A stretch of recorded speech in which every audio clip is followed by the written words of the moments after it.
नमस्कार दर्शकों, स्वागत है आप सभी का हमारे चैनल पर। हमारे समाज में महिलाओं से संबंधित जो अपराध हैं वो बढ़ते चले जा रहे हैं। चाहे वो महिलाओं से संबंधित अपराध हो, चाहे वो हमारी जो नाबालिग बच्चियां हैं उनसे संबंधित अपराध हों, ये बढ़ते चले जा रहे हैं।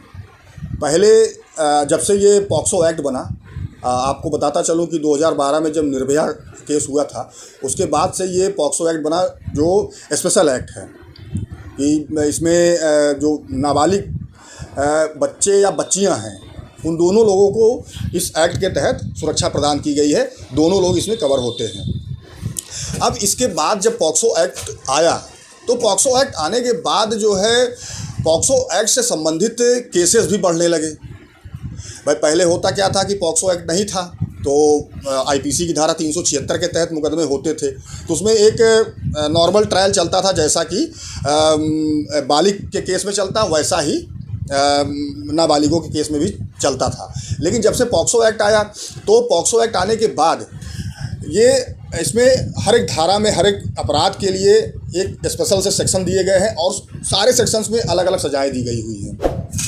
अब पॉक्सो एक्ट के जो भी अपराध होते हैं उसमें लड़की नाबालिग होती है, तो ऐसे में मान लीजिए कि अगर पॉक्सो एक्ट का कोई मुकदमा होता है किसी के खिलाफ और आगे चल के लड़की में और जो अपराध किया है, यानी कि अपराधी में और लड़की में भविष्य में किसी बात को लेकर समझौता हो जाता है कि भाई ठीक है, हम लोग मुकदमा आपस में समझौता कर लेते हैं, मुकदमा आप नहीं लड़ेंगे।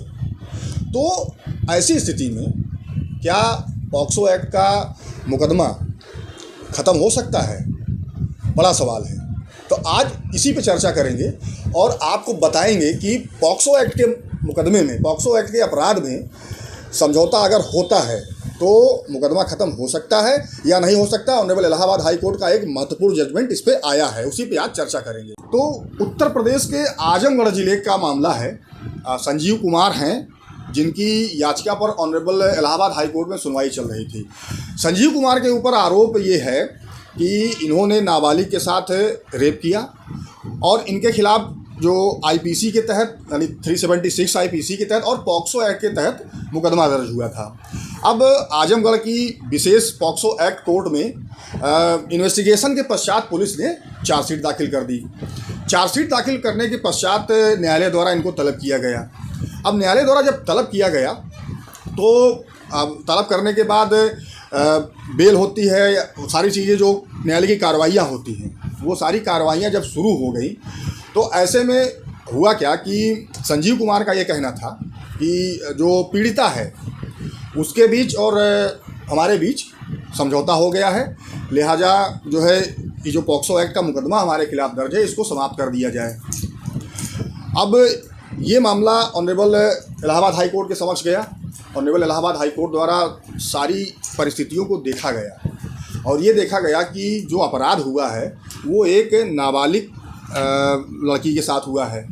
और मान लीजिए कि वो जो नाबालिग लड़की है वो समझौते के लिए अपनी सहमति दे रही है। ऐसी स्थिति में जो नाबालिग की सहमति है वो कानून में मान्य नहीं है, यानी कि अगर नाबालिग किसी चीज़ को लेके अपनी सहमति दे रही है तो उसकी सहमति कानून के तहत मानी नहीं जाएगी। तो ऑनरेबल इलाहाबाद हाई कोर्ट ने यही कहा और कि भाई नाबालिग की सहमति मानी नहीं जाएगी और ये जो अपराध है ये बहुत ही गंभीर अपराध है, ये कोई प्राइवेट अपराध नहीं है।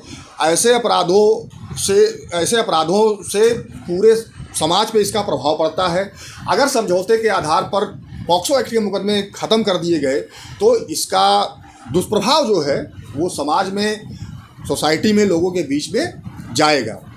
तो संजीव कुमार की जो याचिका थी उसको ऑनरेबल इलाहाबाद हाई कोर्ट ने खारिज कर दिया, यही कहते हुए कि पहले तो एक नाबालिग की जो कंसेंट है वो कानून में मान्य नहीं है और नाबालिग अगर कह भी दे रही है कि ठीक है हम समझौता करेंगे तो उस आधार पे पॉक्सो एक्ट का केस नहीं ख़त्म होगा।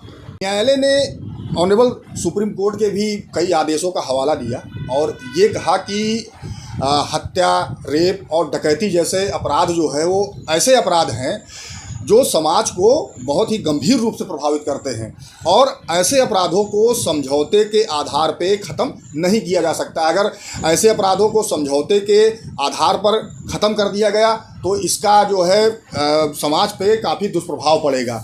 हालांकि जो याची था यानी संजीव कुमार थे, इन्होंने एक जजमेंट है फ़खरे आलम का, फ़खरे आलम के जजमेंट को कोट भी किया कि साहब उसमें भी जो है पॉक्सो एक्ट का मुकदमा था और समझौता हो गया था पीड़िता से और वो मुकदमा ख़त्म कर दिया गया। तो ऑनरेबल कोर्ट ने भी इस चीज़ को स्पष्ट किया कि फ़खरे आलम के मुकदमे की जो परिस्थितियाँ थी वो अलग थी, यानी कि फ़खरे आलम की जो केस में परिस्थितियाँ थी उसमें जो पीड़िता थी यानी लड़की जो थी वो 18 साल की थी, यानी कि वो बालिग हो गई थी। तो उस स्थिति में वहाँ पे पॉक्सो एक्ट लगा था तो समझौते के आधार पे उसको ख़त्म कर दिया गया।